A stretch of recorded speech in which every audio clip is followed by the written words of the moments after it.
Muito boa tarde a todos. Damos início, neste momento, a um ciclo de debates e palestras que irão se suceder a esta palestra do ilustre professor, juiz federal e desembargador federal, Dr. Guilherme Calmon. Antes de iniciar a abertura, eu gostaria de convocar o presidente do tribunal para dar as boas-vindas ao nosso palestrante, Dr. Guilherme Calmon. Boa tarde a todos. É uma grande satisfação participar da abertura desse primeiro ciclo de debates, organizado aqui pela Escola Judicial Edésio Fernandes, sob a batuta do nosso querido amigo, desembargador Tiago Pinto.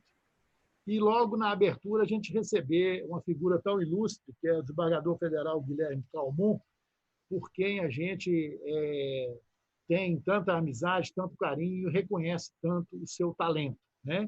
E também cumprimentar o mediador, que é o doutor Guilherme Lima, que é o nosso colega, juiz de direito, e desejar que tenham um debate, uma palestra proveitosa. Esse primeiro ciclo de debates aborda aqui nessa palestra o regime jurídico transitório nas relações privadas no período da pandemia do Covid-19. Eu dizia até agora há pouco, antes da abertura, com o desembargador Guilherme Calmon, da importância dessa palestra, porque realmente nós aqui na presidência do tribunal, na direção, né, desembargador Tiago, temos enfrentado muitos problemas, né, em face da pandemia, do fechamento, da suspensão de prazos, e com relação ao futuro, ou seja, com a abertura dos prazos, né, nós teremos aí inúmeros problemas em face da pandemia do Covid-19.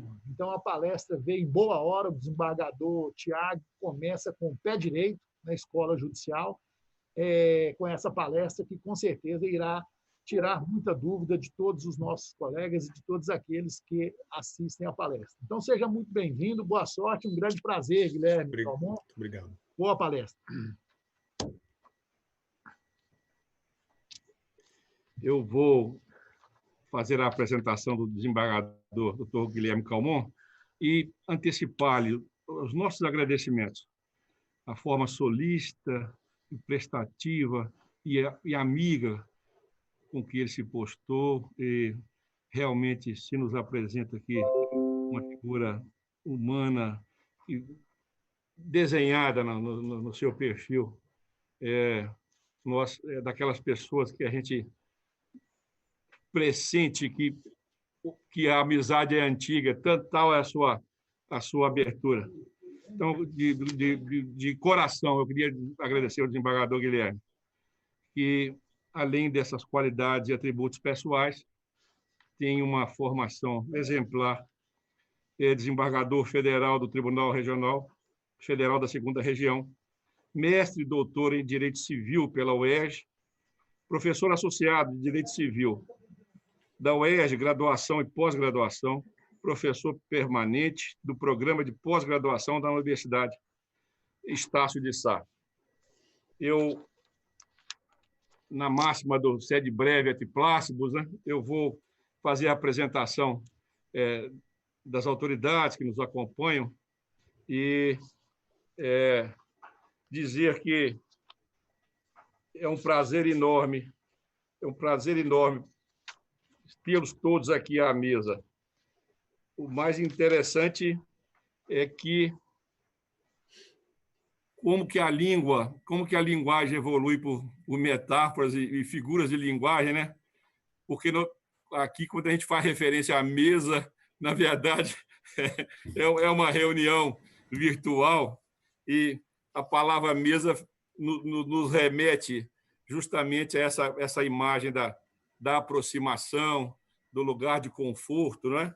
Então, estão com a gente aqui o primeiro vice-presidente do tribunal, desembargador Zé Flávio de Almeida, o terceiro vice-presidente, desembargador Nilton Teixeira de Carvalho, o corregedor-geral de Justiça, desembargador Agostinho Gomes de Azevedo, o desembargador Guilherme Calmon, que é primo, irmão do nosso palestrante e muito amigo nosso, o professor Lucas Carlos Lima, que é professor da cadeira de Direito Internacional da Universidade Federal de Minas Gerais. Aí tem que ligar o microfone. Sim. Professor, a doutora Mariângela Meia Pires Faleiro, que é a nossa supervisora, essa doçura de pessoa e competente. O desembargador Moacir Lobato, que é professor de Direito Comercial na Universidade Federal de Minas Gerais, o desembargador João Carneiro Jacques, que é o coordenador da área penal da escola, o desembargador José Marcos Vieira, que é o coordenador da área de processo civil e presidente do Centro de Estudos Ronaldo Cunha Campos, e a desembargadora Áurea Maria Brasil, que é a ex-superintendente e segunda vice-presidente do tribunal, que nos prestigia com a sua presença. O juiz Murilo Silva de Abreu, que é o nosso juiz auxiliar, e a figura ilustre do doutor Guilherme Lima Nogueira da Silva, que será o nosso mediador, a quem eu passo a palavra, e reforçando os agradecimentos ao ilustre palestrante, desembargador Guilherme Calmon. Eu passo a palavra ao ilustre mediador Guilherme Lima Nogueira para transferir a palavra para o palestrante. Doutor Guilherme, tem a palavra. Muito obrigado, desembargador Tiago. Eu estou acompanhando o chat pelo YouTube e só queria, antes de passar a palavra ao palestrante, dizer que, se tiver algum questionamento, ao final da manifestação do desembargador Guilherme Calmon, se houver tempo, eu acredito que haverá, eu pretendo transferir ao palestrante essas perguntas que nos forem, né, a administração, nos forem encaminhadas pelo chat do YouTube. Então, com muita satisfação, dou a palavra ao desembargador Guilherme Calmon. Boa tarde a todos. Eu queria inicialmente agradecer o convite que eu recebi do desembargador Tiago Pinto para poder estar aqui hoje, né, com todos os senhores, poder compartilhar de algumas ideias a respeito de temas tão importantes e atuais decorrentes da pandemia e suas repercussões no direito, né, em especial nas relações privadas. E eu queria, então, saudar, acho que talvez vou cometer alguma falha, né, esquecendo um ou outro, mas queria rapidamente saudar aqui o desembargador-presidente, desembargador Gilson, desembargador José Flávio Almeida, desembargador Newton Teixeira, desembargador José Marcos, desembargadora Áurea, desembargadora Mariângela, doutor Murilo, nosso debatedor, doutor Guilherme Lima, todos os demais magistrados, desembargadores e juízes vinculados à Justiça Estadual de Minas Gerais. Para mim é uma grande honra e satisfação. Eu que tenho sangue mineiro, né, portanto, minha avó, né, do lado materno, é originária aí de Minas, então sempre, né, meus vínculos, minhas relações com Minas Gerais são muito fortes, muito grandes. E para mim uma alegria retornar. Me recordo do ano passado, a desembargadora Áurea esteve conosco num evento da escola Désio Fernandes aí, né, presencialmente em Belo Horizonte, no auditório da escola, e eu tive a oportunidade de também compartilhar algumas ideias. Então, fica sempre oportuno fazer esse registro e saudar todos aqueles que estão nos assistindo, né, sejam os magistrados, servidores, todos aqueles que estão, mesmo estudantes estagiários, e aqueles outros que estejam aí no YouTube, podendo compartilhar também desse momento especial, principalmente em razão da pandemia. Nós normalmente raciocinamos que a pandemia só traz problemas, né, só traz, enfim, prejuízos, quando na realidade a gente está tendo uma oportunidade ímpar, né, que eu acho que seria difícil de ter se nós estivéssemos presencialmente, fisicamente, né, num evento, por exemplo, com 500 pessoas, 600 pessoas, enfim, né, seria quase que impossível compartilhar uma palestra, um ambiente assim acadêmico com tantas pessoas. Nós estamos podendo fazer isso aqui. Então, eu costumo dizer que a gente deve sempre extrair algo de bom, né, de um período difícil, de um período complexo, como é o período que nós estamos passando. E é com essa visão que eu vou tentar aqui traçar algumas linhas a respeito do tema que me coube, que é exatamente o tema do direito privado emergencial, o regime jurídico emergencial e transitório que decorre nas relações privadas desse período da pandemia. Eu vou pedir licença a todos para compartilhar uma tela que eu acabei preparando para a exposição de hoje, envolvendo exatamente essa exposição. Não sei se estão conseguindo verificar aí ou não. Acho que está aparecendo na tela? Sim. Está sim. Sim. Eu só não estou conseguindo passar para frente. Vamos ver aqui. Está com algum problema aqui de passar para o próximo slide. Bom, eu vou comentando e, conforme sendo possível, vou mencionando alguns aspectos. A minha exposição está dividida em 4 partes principais, né? E eu tentarei, assim, um período de 30 minutos, no máximo, dividir essa fala nessas 4 partes. A primeira delas diz respeito exatamente ao período da pandemia e os seus reflexos no direito, né? Em especial aqui no nosso direito brasileiro. Nós sabemos que, oficialmente, pelo Decreto Legislativo número 6, de 20 de março de 2020, no ambiente do país, né, foi reconhecida, e, portanto, reconhecida, porque já havia anteriormente, a calamidade pública decorrente da pandemia da Covid-19.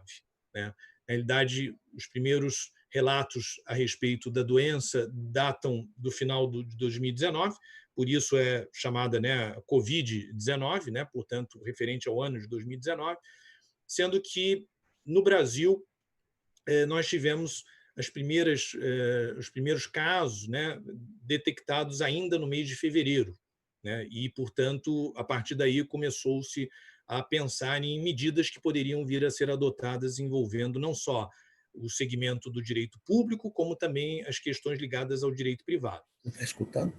O Decreto Legislativo número 6, está transmitindo, Decreto Legislativo número 6, ele, ao reconhecer o estado de calamidade pública decorrente da Covid-19, acabou por estabelecer algumas autorizações, inclusive em matéria orçamentária e também em matéria, por exemplo, de licitações, em que o governo federal e, consequentemente, os estados e os municípios, né, portanto, os entes da federação, puderam adotar determinadas medidas de ordem emergencial, principalmente nas questões ligadas às atribuições do poder público, né, do poder público aqui em sentido amplo.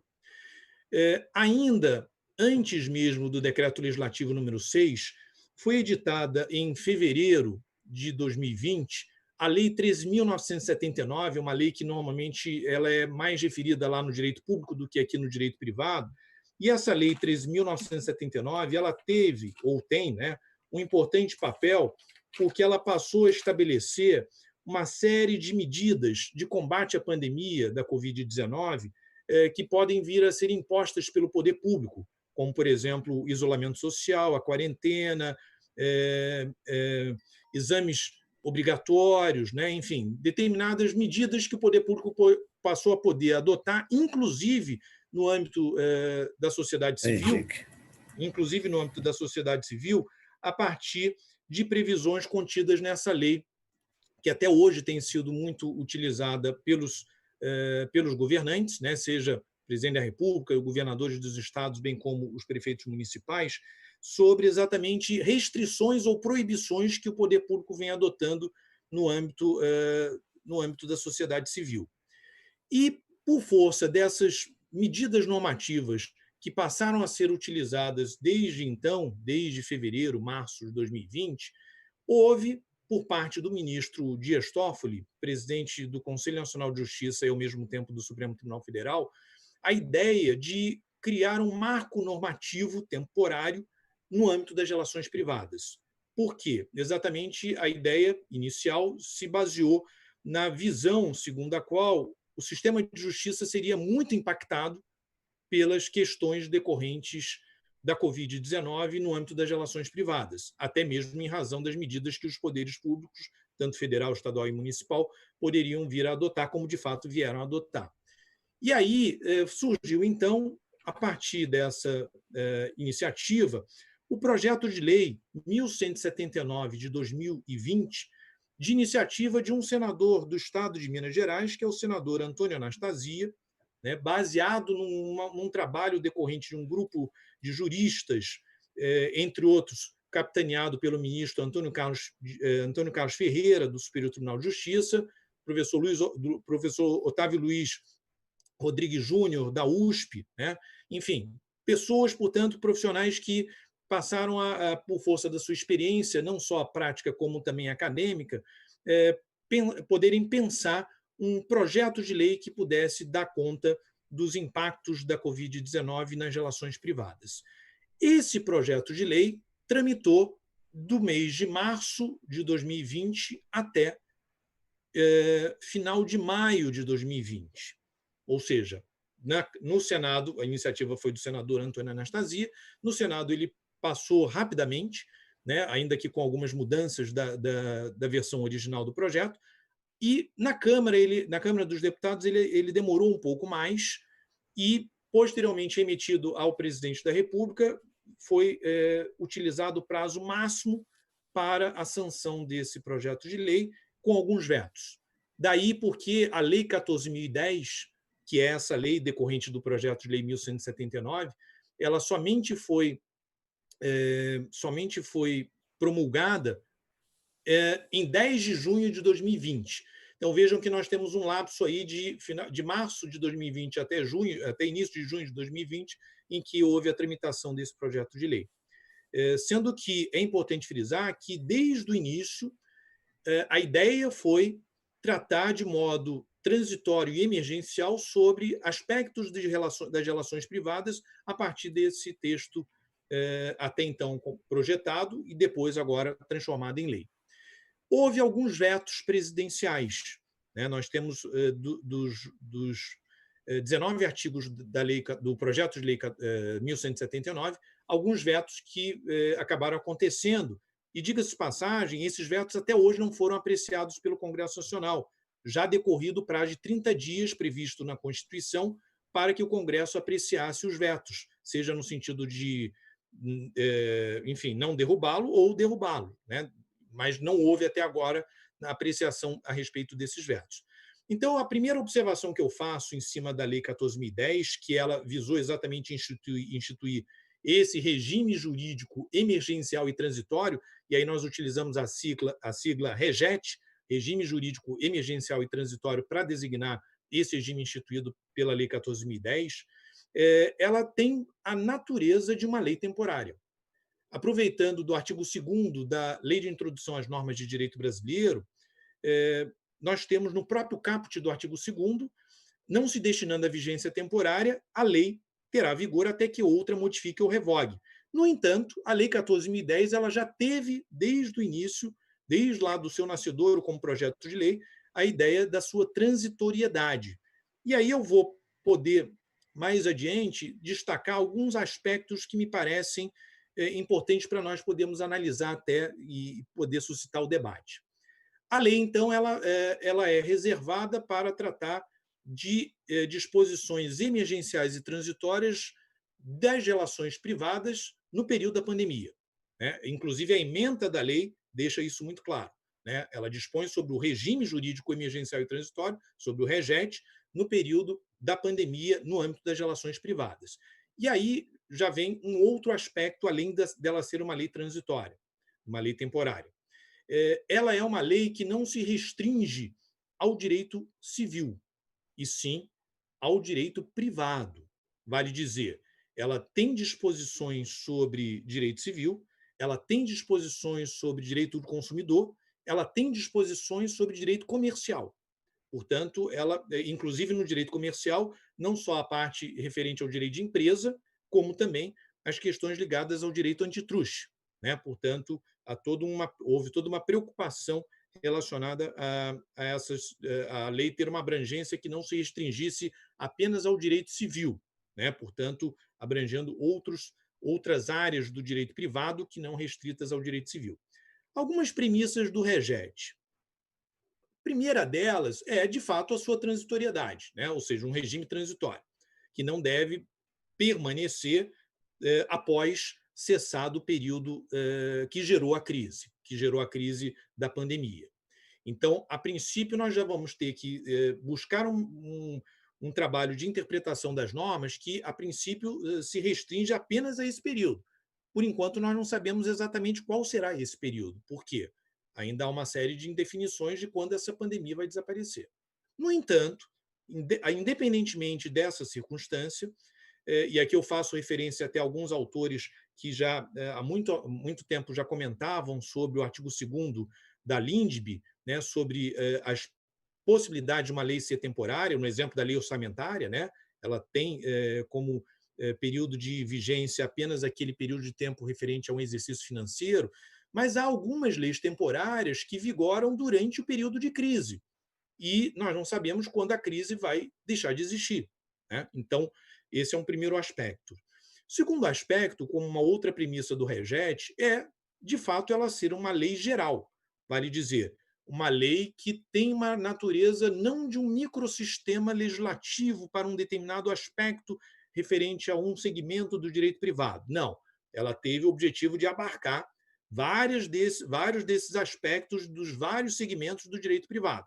Por isso, ela, de fato, envolve relações jurídicas de direito privado.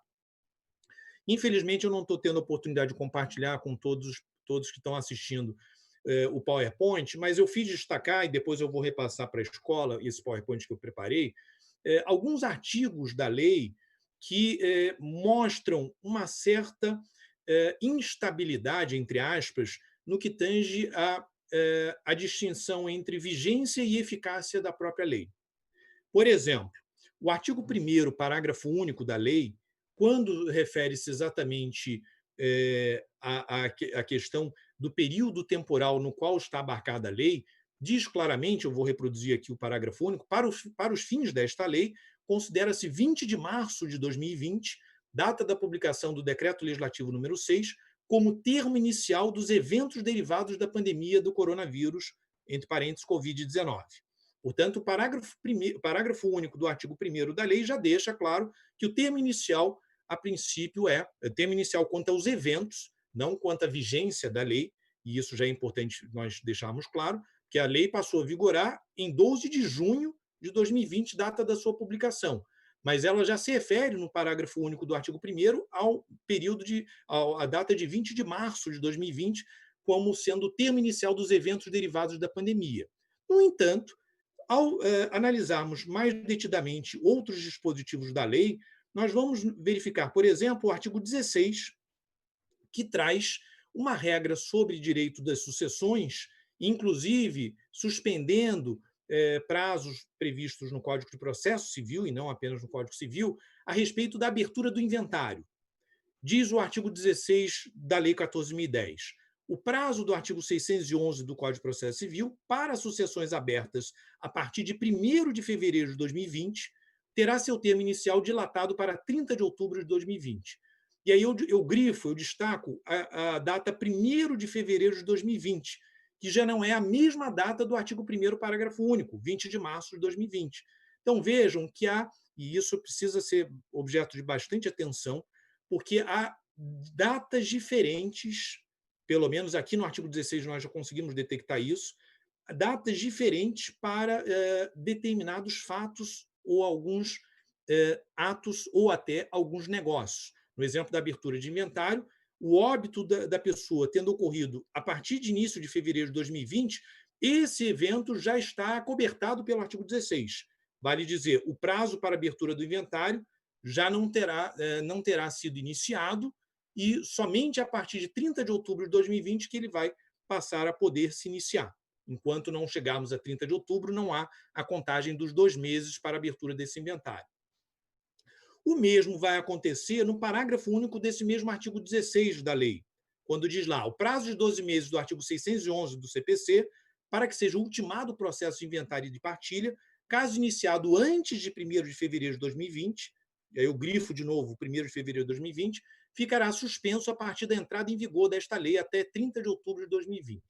Então, para os inventários judiciais que se iniciaram antes de 1º de fevereiro, mas que ainda não tinha decorrido o prazo de 12 meses para o seu encerramento, haverá a suspensão desse prazo para ele somente voltar a correr em 30 de outubro de 2020. Então, vejam que aqui já há algumas questões de direito intertemporal que nós vamos ter muita atenção para não cometermos equívocos.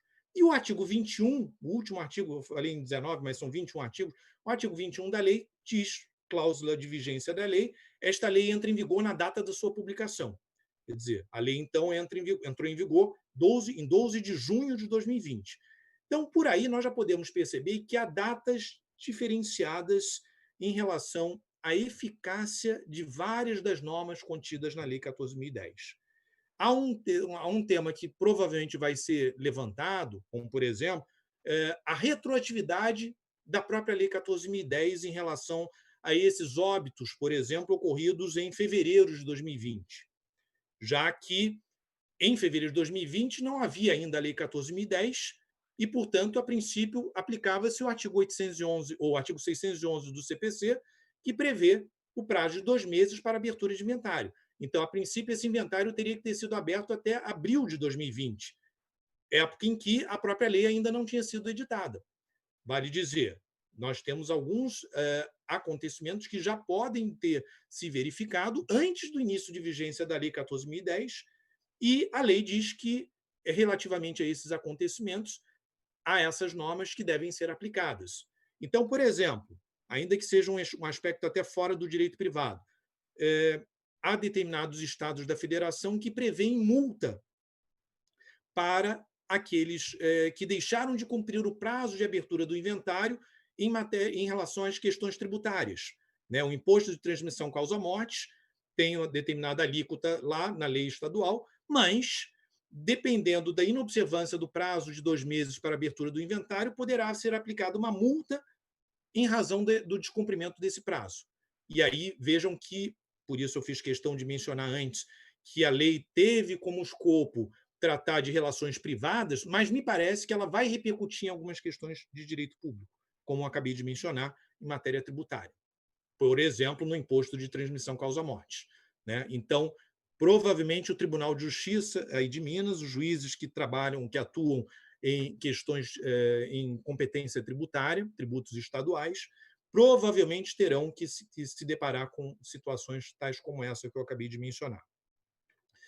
Ainda sobre, terminando essa parte inicial da vigência e da eficácia, com relação ao término de vigência. Há vários artigos da lei, por exemplo, artigo 3º, artigo 5º, entre outros, que referem-se à data de 30 de outubro de 2020, como sendo o termo final de aplicação, de vigência das normas contidas nessa lei. Então, o artigo 3º, que trata, por exemplo, da não contagem ou da suspensão do prazo de prescrição, caput, ou, no parágrafo 2º, prazo de decadência, prevê lá que esses prazos consideram-se impedidos ou suspensos a partir da entrada em vigor da lei, ou seja, 12 de junho de 2020 até 30 de outubro de 2020.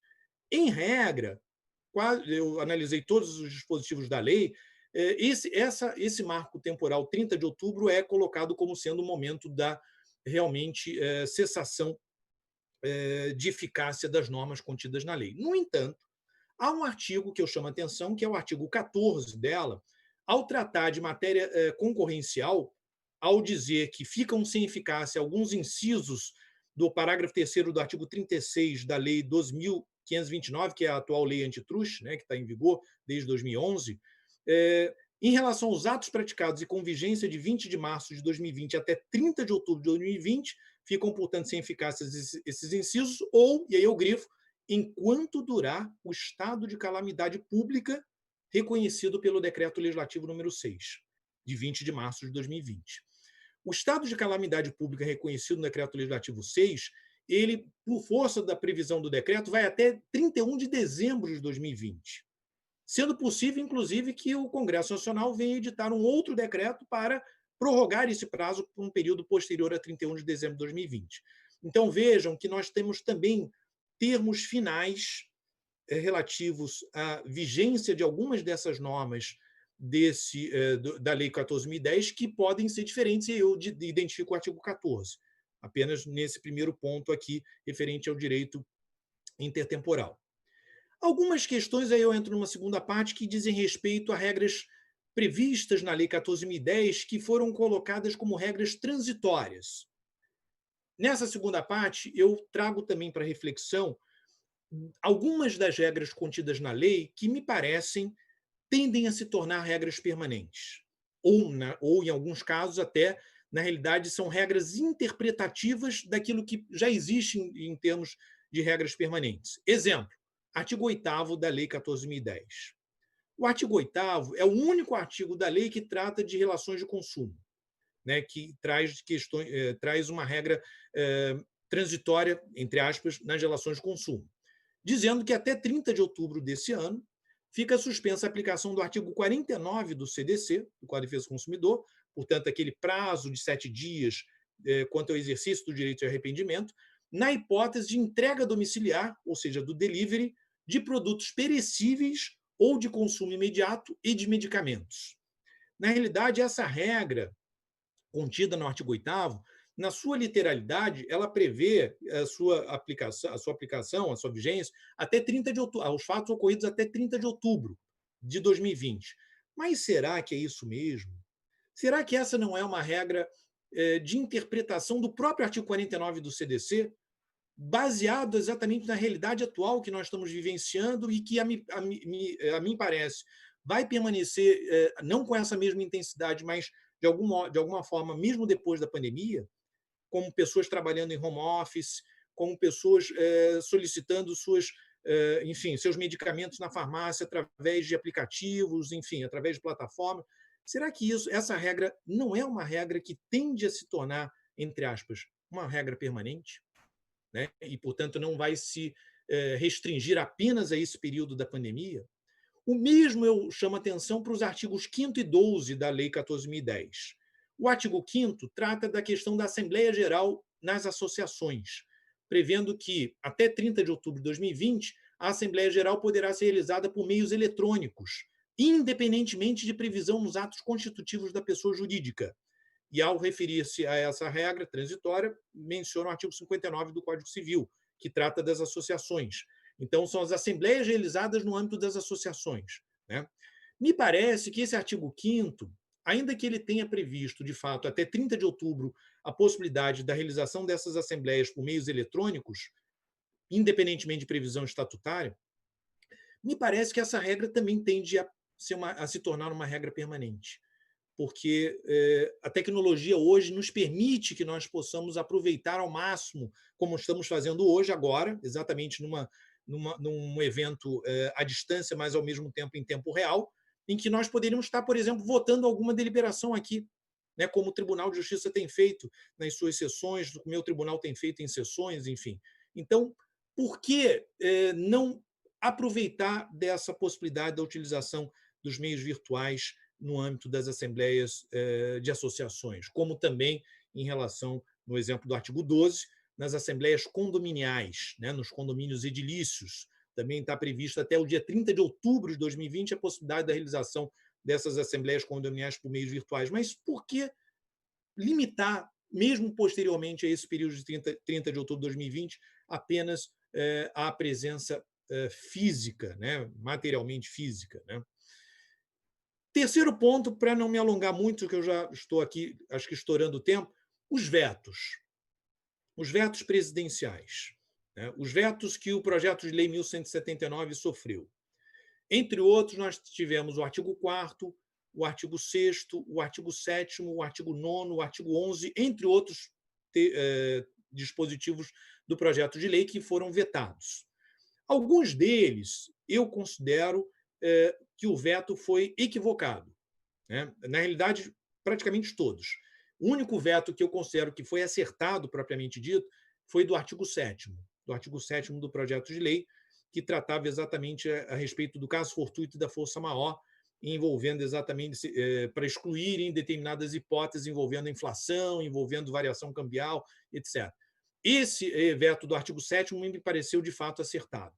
Quanto aos demais, me parece que houve equívoco, porque a justificativa que foi apresentada pelo governo federal, pela presidência da República, foi no sentido de que não haveria, que a regra projetada, enfim, não atenderia ao interesse público.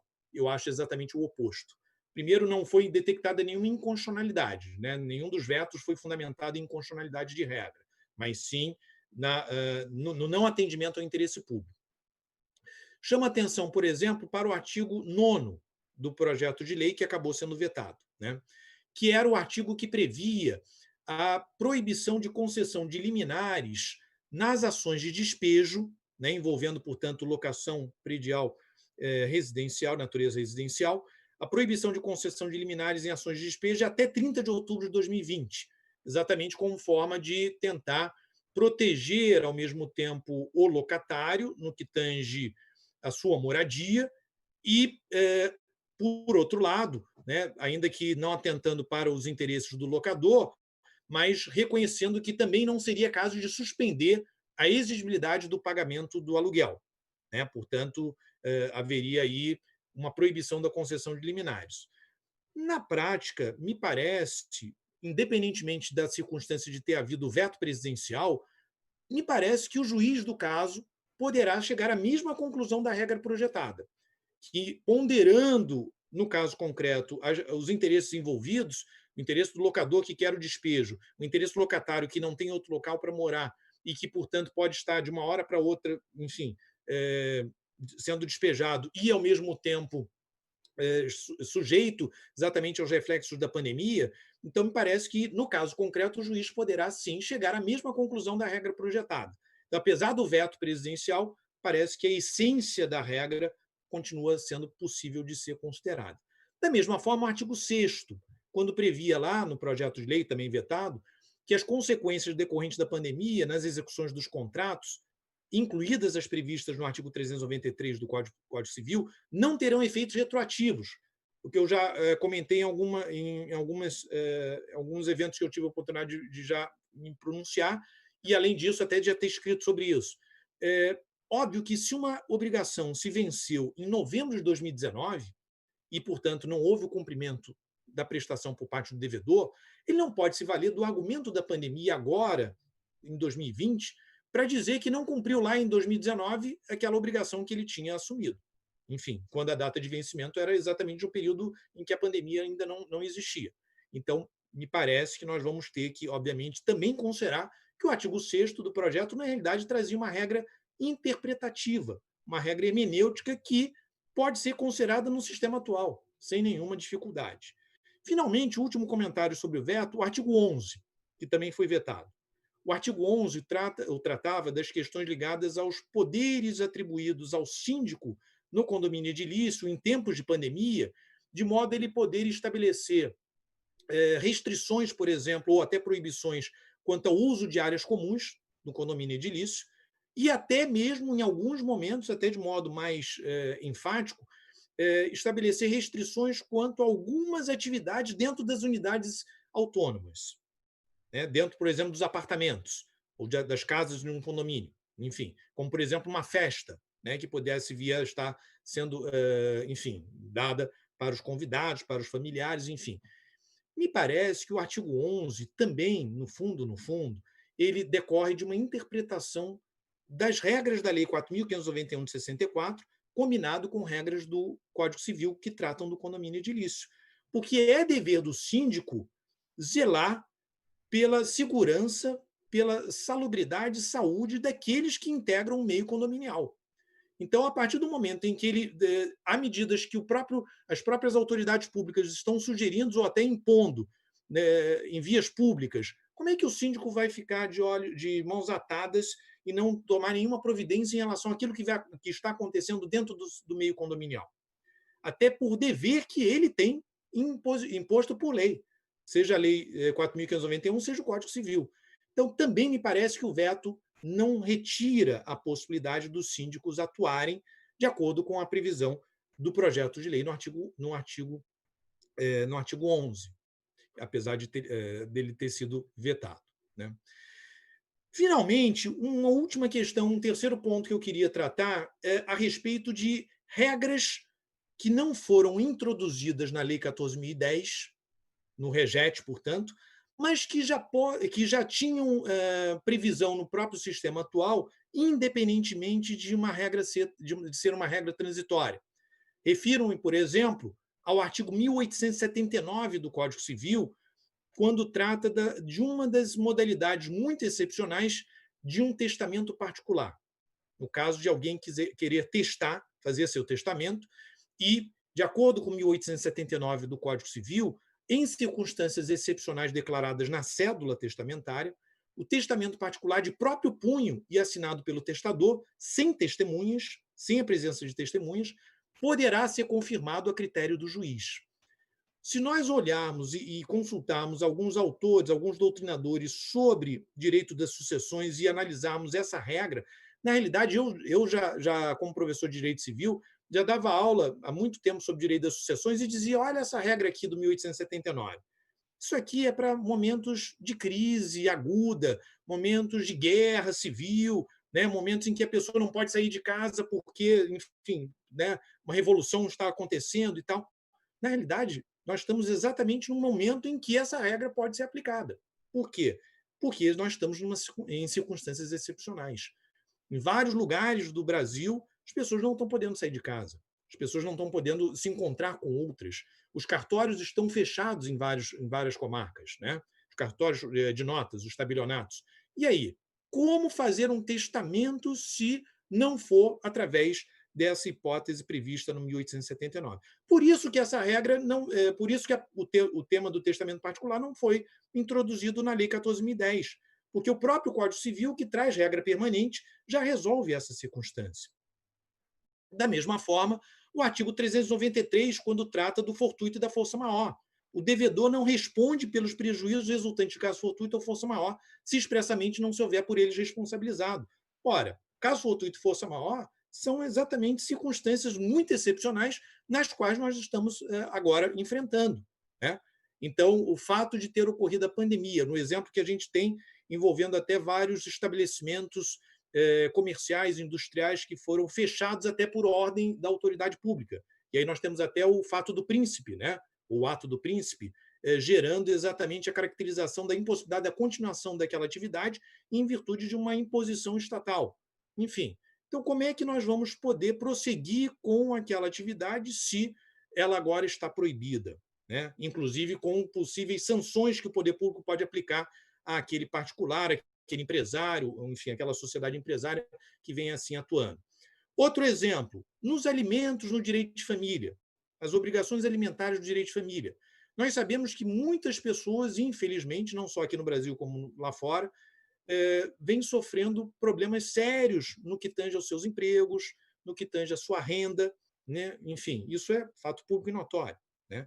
Então, se havia uma obrigação alimentar já reconhecida e instituída em relação àquele devedor, e em razão de circunstâncias que fizeram com que ele ficasse desempregado, com que ele não pudesse mais continuar com a sua atividade que gerava sua renda. Óbvio que o artigo 1699 do Código Civil traz a regra da mudança na situação financeira de quem supre a obrigação alimentar. Portanto, nós já temos uma regra permanente no Código Civil que resolve a necessidade de redução ou mesmo, em casos mais graves, exoneração da obrigação alimentar diante das circunstâncias que decorrem da pandemia. É óbvio que não basta a alegação da pandemia por si só. É preciso haver demonstração de que realmente a pessoa está agora em situação de dificuldade porque está desempregado, foi demitido, etc, etc. Enfim. Então, essas são questões que me parecem muito claras a partir dessa colocação. E, para finalizar, que eu já extrapolei pelo que eu estou verificando aqui meu tempo, algumas questões concretas que nós, de fato, já estamos enfrentando no âmbito da pandemia em matéria das relações privadas, em especial no âmbito obrigacional, né, no âmbito das obrigações. Nós temos casos de contratos relacionais, contratos de trato sucessivo, né, como, por exemplo, no exemplo que a gente tem das mensalidades escolares, né, dos contratos de prestação de ensino, nos planos de saúde, enfim, vários tipos de contrato de trato sucessivo, chamados contratos relacionais, que, obviamente, vêm sendo impactados pela pandemia. O fato de nós termos, por exemplo, a interrupção das atividades de ensino presencial, muitos lugares, como nós sabemos, não sei como está em Belo Horizonte, mas aqui no Rio de Janeiro, com certeza, eu mesmo tive que modificar meu método de ensino para poder passar a ter condição de dar aula à distância, né? Coisa que eu nunca tinha feito até então, enfim. E isso, obviamente, modificou aquela base negocial que nós tínhamos anteriormente ao período da pandemia. Então, obviamente, que isso vai gerar impacto nos contratos relacionais. Agora, será que a hipótese é de, por não haver, por exemplo, no caso até das creches, né, que eu até tive a oportunidade de refletir sobre isso em um determinado momento, por força até das crianças não estarem sendo levadas para os locais, né, onde ficam as creches, alguns pais têm sustentado, olha, então, já que o serviço não vem sendo prestado pela creche, por que eu vou continuar pagando aquela mensalidade, né? Por outro lado, nós temos também que ter uma visão que não possa ser restrita apenas a um dos lados da relação jurídica, porque o simples fato de todos os pais pararem de pagar as mensalidades daquela creche vai significar o encerramento daquela atividade. Vai significar a creche não vai mais voltar, né? Enfim. E aí, é isso que se pretende? Será que também matéria até de solidariedade social, nós não vamos ter que, não obviamente, pagar o valor cheio da mensalidade, mas talvez um percentual em cima daquilo, né, do que vinha sendo pago, até porque também as despesas foram reduzidas, né, em relação à creche. Então, por que não tentar fazer uma renegociação, fazer um reajuste sobre aquilo que havia sido anteriormente pactuado? Eu acho que, nesse momento, tranquilidade, enfim, espírito de colaboração precisam ser palavras bastante colocadas em prática, né? E não ficar apenas no discurso, porque, do contrário, a gente vai ter problemas muito piores do que a gente já está tendo atualmente. O mesmo acontece em matéria de locações, sejam locações residenciais e locações não residenciais.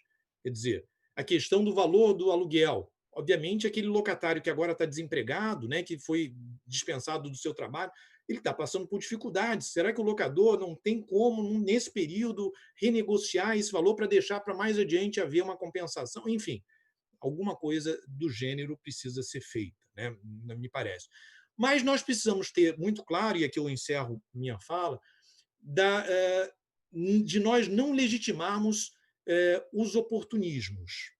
Vale dizer, alegações oportunistas por força, porque agora eu estou sob efeito da pandemia, então eu não posso cumprir tal obrigação. Quando, na realidade, o ganho, a renda dessa pessoa não se alterou em nada. Ao contrário, em alguns casos até aumentou. Por exemplo, quem trabalha com informática, nós sabemos muito bem que acabou tendo um acréscimo na sua renda, está ganhando mais do que ganhava antes, enfim. E aí? A alegação do simples fato da pandemia é suficiente para isso? Parece-me que não. Né? Que nós vamos ter que analisar situações caso a caso e, obviamente, prevenir os oportunismos, né? Os oportunismos de ocasião. Porque, do contrário, enfim, nós vamos estar, na realidade, acabando com o próprio sistema jurídico, social e econômico que nós temos, né? E o direito ele não pode desconsiderar e ignorar esses outros aspectos que vêm das outras áreas, como a economia, como a sociologia, etc, etc. Enfim, para concluir, então, me parece, eu sou altamente favorável à Lei 14.010, acho que ela veio, ainda que tardiamente, mas veio em boa hora, poderia ter vindo um pouco mais cedo, né? Mas veio em boa hora. É preciso reafirmarmos que, mesmo no período emergencial e transitório, as normas de direitos fundamentais continuam sendo aplicáveis, então nós não podemos simplesmente dizer, porque é um período de exceção, então vamos eliminar, devido ao processo legal, vamos eliminar. Não, na realidade, continuamos com as normas de direitos fundamentais perfeitamente aplicáveis. E um terceiro aspecto que me parece fundamental nesse momento, nesse período, e que vai ficar para o período posterior, é a utilização dos meios tecnológicos. Na realidade, o que nós estamos fazendo agora, me parece, veio para ficar. Não vai ser um período só da pandemia, de palestras à distância, de aulas à distância, isso vai, das assembleias condominiais, das assembleias nas associações à distância. Essas serão práticas que, parece-me, vão se perpetuar, vão se tornar práticas permanentes, né? E acho que isso serve de aprendizado, né? Ou seja, nós vamos extrair desse período algumas boas práticas, inclusive no sistema de justiça, acho eu, né? Inclusive no sistema de justiça. Me parece que a gente tem muito para avançar, obviamente, num período de dificuldade, de crise, né? A dificuldade, enfim, a crise, ela sempre traz algo de bom, né? Ainda que a gente tente, obviamente, eliminar os problemas, mas sempre traz algo de bom. Eu acho que é disso que nós temos que nos valer nesse período que vai, espero eu, se encerrar o mais rápido possível aqui no Brasil. Mais uma vez, renovando meu agradecimento, eu devolvo a palavra ao Dr. Guilherme Lima para as suas considerações e me desculpando pelo tempo. Muito obrigado, desembargador Guilherme. O tempo, nós aqui nos desculpamos por não termos oportunidade de um tempo maior para o senhor dar continuidade nessa excelente explanação do senhor. Eu aproveito o gancho que o senhor está falando sobre tecnologias. Duas perguntas surgiram muito interessantes. O senhor falou de assembleias condominiais, da possibilidade da realização delas, tal como estamos realizando aqui. Aí eu questiono se haveria necessidade de uma assinatura de uma ata posterior àquele evento ou se a manifestação de vontade dos condôminos nessa reunião, que porventura poderia ser gravada, seria suficiente para assegurar isso, assegurar a certeza daquela manifestação e das decisões que foram tomadas na Assembleia. E já encaixo com a pergunta também da colega Aline Novaes. O senhor falou sobre a questão do testamento, da possibilidade dessa situação excepcional ser considerada para os fins do artigo do Código Civil de 1879. A colega pergunta, haveria possibilidade, nessa situação excepcional, de um testamento virtual também, via WhatsApp, via Zoom, com uma gravação e de alguma maneira, que traga segurança? Na realidade, nós temos sobre esses dois pontos que acabam envolvendo a tecnologia, né, como ponto em comum. Eu até fiz aqui um sinal para o meu primo, Paulo, porque a gente acha que na tecnologia a gente acaba se confundindo, né, porque a gente acha que já está interagindo. O Paulo está aqui do meu lado direito, da tela ao lado direito, eu falei, dei um choque para ele. Mas, aproveitando o gancho, uma das regras que foram em que houve o veto presidencial foi a do artigo 4º, que até eu havia comentado muito rapidamente, sobre a possibilidade da realização de reuniões de assembleias, a dispensa da realização de assembleias presenciais até 30 de outubro de 2020 para todas as pessoas jurídicas de direito privado contidas nos incisos 1 a 3 do artigo 44. Na realidade, sociedades, associações e fundações, né? Excluindo outras pessoas jurídicas de direito privado. Mas esse artigo foi vetado por força da medida provisória 931, que passou a tratar, né, na própria medida provisória, sobre a possibilidade da realização dessas assembleias nas sociedades empresárias, né, nas sociedades empresariais. E, por isso, o artigo 4º acabou, esse foi a grande motivação desse veto. Me parece, doutor Guilherme Lima, que, em relação à realização das assembleias, nós temos que ter, de fato, a maior possibilidade de utilização dos meios tecnológicos para a sua realização. E a gravação, por exemplo, como a gente poderia estar sendo aqui gravado, né? Se houvesse, acho que até está vendo a gravação aqui do evento. Se nessa gravação já for possível, de modo inequívoco, colher as manifestações de vontade, parece não há problema nenhum da ausência da assinatura eletrônica, da assinatura, enfim, né? Na realidade, até por força, no exemplo do artigo 5º, que trata das assembleias nas associações, há associações com milhares de associados, né? Há associações que têm um número significativo de associados. Se nós formos pensar na necessidade de colher, ainda que a assinatura eletrônica daqueles que participaram durante a Assembleia daquelas deliberações e tal, provavelmente isso vai se tornar inviável. Então, desde que haja inequivocamente condições de aferir a manifestação de vontade, né? Então, por exemplo, o que eu tenho feito, eu dou o exemplo que está acontecendo no meu tribunal, não sei se o Tribunal de Justiça de Minas tem feito isso, nós temos 2 tipos de sessões. O que nós chamamos a sessão virtual, que se inicia às 12 horas da segunda-feira e vai terminar às 11h59 da sexta-feira. Ou seja, durante a semana inteira nós vamos votando. Nós vamos votando nos casos dos outros desembargadores, dos relatores, de acordo com o tempo, a minha disponibilidade, eu vou votando. Ao contrário, existe uma outra sessão que nós temos chamado de sessão de telejulgamento, que não é uma sessão que nós consideramos virtual. É uma sessão que está acontecendo tal como agora, em tempo real, em que nós estamos votando, nós estamos ouvindo os advogados sustentarem oralmente, nós estamos colhendo o parecer oral do Ministério Público, enfim. Então, tudo está acontecendo numa sessão em tempo real. Essa sessão que nós estamos chamando de telejulgamento, quanto a ela, não se aplica a regra do CPC, por exemplo, que prevê que o advogado pode se opor à realização dessa sessão virtual.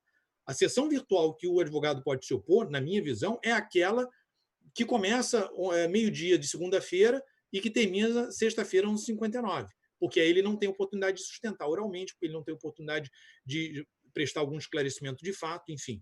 Então, essa sessão ele pode se opor. Ele pode exigir que haja um julgamento, aí sim, presencial. Mas presencial o quê? Fisicamente presencial? Não, presencial por meio virtual, através de uma sessão de telejulgamento em que ele vai poder sustentar, em que ele vai poder fazer esclarecimento sobre matéria de fato, enfim. Então, só estou apresentando esse exemplo para mostrar, ainda que por raciocínio analógico, como também essas assembleias podem ser realizadas. Eu não excluo a possibilidade de uma assembleia, tanto no artigo 5º quanto no artigo 12 da lei, ser marcada tal como as chamadas sessões virtuais dos tribunais, ser feita nesse período. E aí, nesses casos, será necessária uma manifestação formal de vontade, ainda que no meio virtual, para, por exemplo, eu, quando voto, agora, hoje mesmo, no meio da tarde, eu tive que votar em alguns casos na sessão virtual, porque eu costumo não deixar lá para quinta ou sexta-feira. Então, nesse caso, eu já assinei eletronicamente o meu voto, concordando com os votos, ou discordando, enfim, divergindo dos votos dos outros desembargadores. Enfim, mas aí eu tive que formalizar isso através de um voto eletrônico. Mas, no caso de uma sessão telepresencial, por que eu preciso formalizar se já está sendo gravada a sessão, se é inequívoca a minha manifestação quanto ao meu julgamento? Enfim, então, quanto a isso, me parece o mesmo raciocínio terá que ser aplicado nessas hipóteses. Óbvio, com as devidas cautelas. Assegurar a identificação da pessoa, verificar de fato que ela está em condições de manifestar a sua vontade, e isso tem que ser feito dessa forma.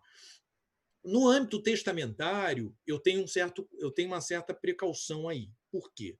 Porque nós sabemos que em matéria testamentária é possível alguém estar tentando, vamos supor que eu estivesse aqui, vamos supor que eu esteja aqui manifestando minha última vontade oralmente a todos os presentes sobre disposições patrimoniais, sobre reconhecimento de um filho, por exemplo, que eu não tive, Paulo sabe que eu não tive filho fora do casamento, mas se eu tivesse tido um filho fora do casamento, eu estivesse reconhecendo um filho aqui.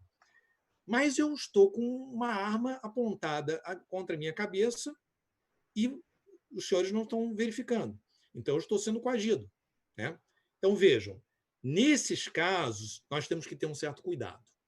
Temos que ter um certo cuidado, porque, e entendo que até o provimento número 100 da Corregedoria do CNJ, que tratou da atuação dos atos notariais eletrônicos, teve esse cuidado. De realmente identificar que a pessoa está manifestando livre e conscientemente a sua vontade. E aí, no âmbito de um testamento público, no caso de um testamento público, junto, no caso, manifestando a sua vontade perante o tabelião, para exatamente haver a lavratura desse testamento, dessa escritura pública de testamento. No testamento particular, eu sei que há alguns doutrinadores já aqui no Brasil defendendo a possibilidade dele ser feito através de gravação. Eu tenho certa ressalva quanto a isso. Como eu mencionei, a única regra permanente que nós temos sobre o tema do testamento particular, sem a presença de testemunhas, é a do artigo 1879, que prevê exatamente nas circunstâncias excepcionais declaradas na cédula. Então, assim, a única forma de testamento verbal que existe é naqueles casos de testamentos especiais militares em que a pessoa foi ferida em combate e aí, enfim, pode oralmente declarar para dois colegas militares que estavam com ele, enfim, sua última vontade. Fora essa hipótese, não há essa previsão. Então, se fosse o caso, nós teríamos que ter, de fato, uma regra, ainda que transitória e excepcional, prevista na Lei 14.010, que autorizasse essa possibilidade. Então, quanto aos testamentos, eu tenho uma certa restrição, né? Eu já até me manifestei sobre isso, para dizer que, nesses casos, eu sou contra, né? Acho que não. É possível testamento particular, inclusive com a declaração na própria cédula testamentária, no escrito, né, no documento, sobre a circunstância excepcional que a pessoa se encontra. Então, por que, né, utilizar outra forma que não é essa, né? Então, nesse caso, eu sou bem restritivo, até em razão, enfim, dos problemas que podem decorrer dessa manifestação de vontade. Desembargador, nós já estouramos o nosso tempo, mas eu tenho que pedir desculpa ao senhor e aos demais, porque eu tenho que fazer mais um último questionamento. Eu sou o culpado. O senhor falou que a sessão telepresencial, o senhor entende que o advogado não poderia se opor à realização dela, né? Sim. Como é que o senhor enxerga, então, a questão das audiências, seja elas de conciliação ou mesmo de instrução? Haveria necessidade de uma negativa do advogado fundamentada ou a mera negativa serviria? Eu pergunto, e já adiantando, justamente nessa questão relacionada à pandemia, muitos magistrados, inclusive eu, temos tentado marcar audiências de conciliação prévias. E algumas das partes, às vezes grandes bancos, grandes instituições, simplesmente dizem que não têm condições de participar. Como é que o senhor enxerga essa negativa? Nós já tivemos oportunidade no tribunal de apreciar esse tema e entendemos que não há possibilidade do advogado se opor imotivadamente. É preciso que ele tenha um motivo que realmente seja plausível e adequado para ele não poder participar. Exemplo, hoje é cada vez mais difícil, né? A não ter um equipamento com uma internet de conexão boa, enfim, para poder... 3 semanas atrás, salvo engano, houve um caso na sessão telepresencial do meu tribunal, na minha turma, em que um advogado estava no início da sessão, assistindo a sessão, e aí, por uma circunstância, enfim, completamente ali à vontade dele, né, isso foi verificado, ele perdeu a conexão. E ele tinha pedido para sustentar oralmente. O que nós fizemos? Não realizamos o julgamento. Nós adiamos para a sessão seguinte, exatamente para esclarecer o que tinha acontecido, de modo a poder haver o julgamento. Porque, naquela hipótese, nós tínhamos constatado, o próprio servidor responsável pela realização das sessões da turma constatou que ele estava no início da sessão e, passados, acho que 30 minutos, 40 minutos, ele perdeu conexão. Ele estava no interior do Espírito Santo, né? Como os senhores sabem, o TRF2 abrange Rio e Espírito Santo. Ele estava no interior do Espírito Santo e, por alguma circunstância, ele perdeu conexão, enfim. E aí, na semana seguinte, nós realizamos o julgamento com a sustentação oral dele. Ou seja, realmente ali havia um motivo justificado que acabou fazendo com que nós adiássemos aquele julgamento para a semana seguinte. Mas sem haver motivo, sem haver motivo razoável, né? Motivo que seja adequado para aquela hipótese. Simplesmente, eu não tenho como participar porque, enfim...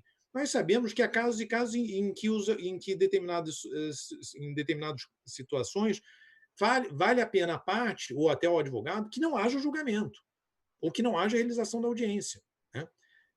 Nós não podemos, e isso é ato atentatório à justiça, enfim, nós não podemos legitimar esse tipo de prática, né? Então, parece-me que só nos casos em que houver justificativa comprovada, poderá haver, aí sim, a oposição para aquele julgamento telepresencial, e aí vamos ver o que está gerando essa impossibilidade circunstancial para tentarmos realizar em outro momento, né?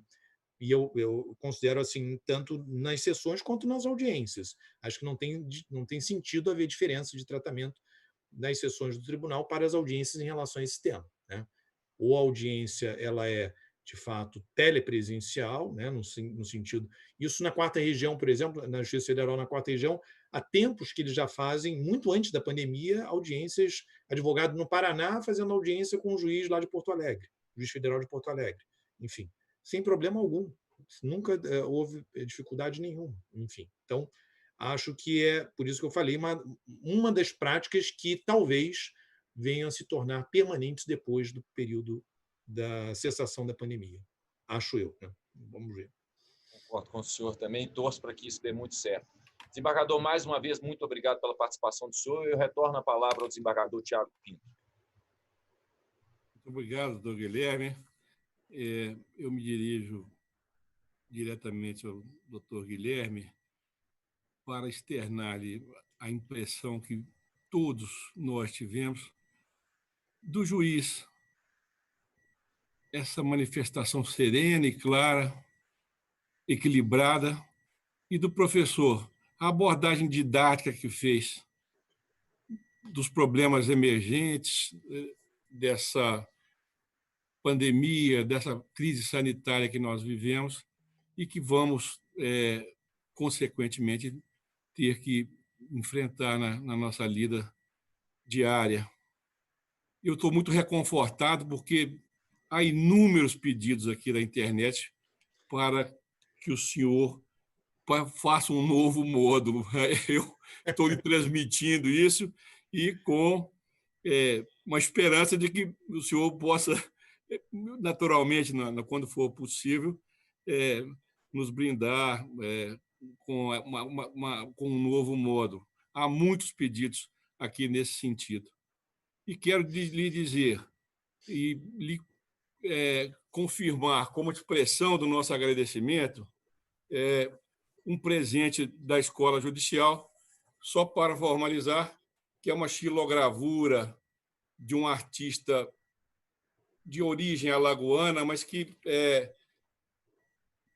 estuda artes cênicas aqui na Universidade Federal de Minas Gerais e aqui reside. Eu já havia lhe falado, vou formalizar, estou apenas circunstanciando aqui, formalizando a nossa gratidão. Eu agradeço a todos os presentes.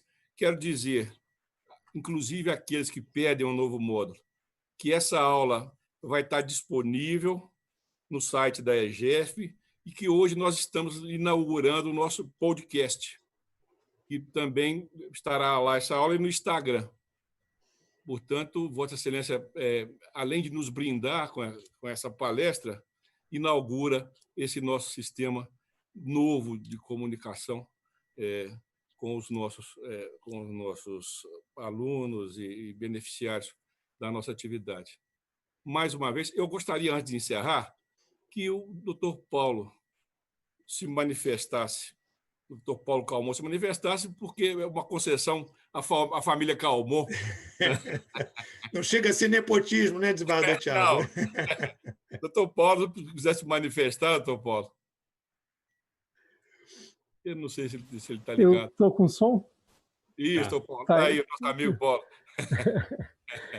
Meu querido presidente Tiago Pinto, só Vossa Excelência mesmo para me dar o prazer e a honra aqui de matar não só a sede jurídica, né, de ouvir mais que primo, é meu ídolo na área, é uma pessoa que sempre me traz as melhores luzes, aí, embora mais jovem do que eu, pouquinho. Um luminar aqui da família que a gente sempre vai beber na fonte. E matou também a saudade do primo, a saudade para a gente, nesse momento de pandemia, é aí que a gente sente falta mesmo de estar próximo, e esse momento agora me deu essa grata satisfação de estar aqui de novo, de longe, mas abraçando meu querido primo. E muitíssimo obrigado por me lembrar de mim, desembargador Tiago, de me colocar aqui também na possibilidade de ouvir o Guilherme, que sempre para mim é um prazer inenarrável. E ao Guilherme, mais uma vez, como sempre, brilhando e fruto de um trabalho espetacular, um professor magistral, que todas as pessoas que do meu convívio, que têm oportunidade, já tiveram oportunidade, falar, você parente do Guilherme Calmon, eu falo, graças a Deus sou. Meu primo, irmão, pai e mãe são irmãos, desembargador Tiago, pai do Guilherme, irmão do meu pai, a mãe, irmã da minha mãe. Ele me disse. Então, eu falo, graças a Deus sou primo, sim, porque eu sei que vem coisa boa quando os que me abordam perguntam do parentesco. Então, para mim foi uma honra muito grande. Só não tive a oportunidade de chegar imediatamente porque uma questão prosaica, nós hoje tivemos sessão e até me interessou muito também o paralelo feito, né, com a questão das sessões do TRF, porque nas sessões virtuais, não as telepresenciais, nós temos admitido, temos recebido muitas sustentações, na verdade, memoriais orais gravados. E esses memoriais orais eles têm o efeito colateral de lotar as caixas de mensagem, e eu não estava conseguindo, minha caixa de mensagem ficou indisponível, eu não estava conseguindo ter o acesso ao link para participar. Poxa. Mas depois de algum tempinho aí de peleja, graças a Deus, tive a felicidade de estar aqui com todos. Parabéns, Guilherme, sempre brilhando. Obrigado, Paulo. Vamos em frente aí, com pandemia ou sem pandemia, estamos juntos. Com isso, então, senhores, eu gostaria até de acrescentar que o doutor Guilherme, para quem se interessou e até pediu um novo módulo, que está com um livro na praça, recentemente lançado, eu já o adquiri, em parceria com o doutor Tiago Ferreira Cardoso Neves, Direito Privado Emergencial, o regime jurídico transitório nas relações privadas no período da pandemia do Covid-2009. Fica feita essa sugestão a todos os teleouvintes, porque é um livro maravilhoso e está nessa linha didática da palestra que o Dr. Guilherme Calmon nos brindou. Muito obrigado, desembargador, mais uma vez. Eu espero que Vossa Excelência pense nessa possibilidade, atendendo a muitos pedidos de nos brindar e voltar com a gente em pouco tempo. Será um prazer, desembargador Tiago. Será um prazer, sendo possível, havendo o convite, estarei à disposição. Já está feito o convite. Só fazer um registro aqui, rápido. Desembargador Paulo Calmon, meu primo irmão, né? Aqui no Rio nós chamamos primo irmão, né? Porque dos dois lados, então acaba sendo primo dos dois lados. Realmente a gente sente muita falta, né? Porque eu aqui no Rio não estou saindo mesmo de casa, né? Enfim, eu, minha família. E, assim, ainda que encontrá-lo assim, na tela, né, já mata um pouquinho da saudade. E também registrar um agradecimento ao doutor Luiz Carlos Rezende, aí de Minas, né, doutor Luiz Carlos, que nos ajudou muito lá no Conselho Nacional de Justiça, na época que eu fui conselheiro, e atuou como juiz do Departamento de Sistema Carcerário. Enfim, ele tem uma atuação muito importante e queria deixar aqui um registro também de agradecimento a ele. Bom, o Luiz Carlos é um grande amigo nosso, filho de um juiz também, doutor Fernando Humberto dos Santos, que é também um grande amigo. Muito obrigado mesmo, e até a próxima oportunidade. Um grande abraço. Até logo. Até logo. Eu declaro encerrada.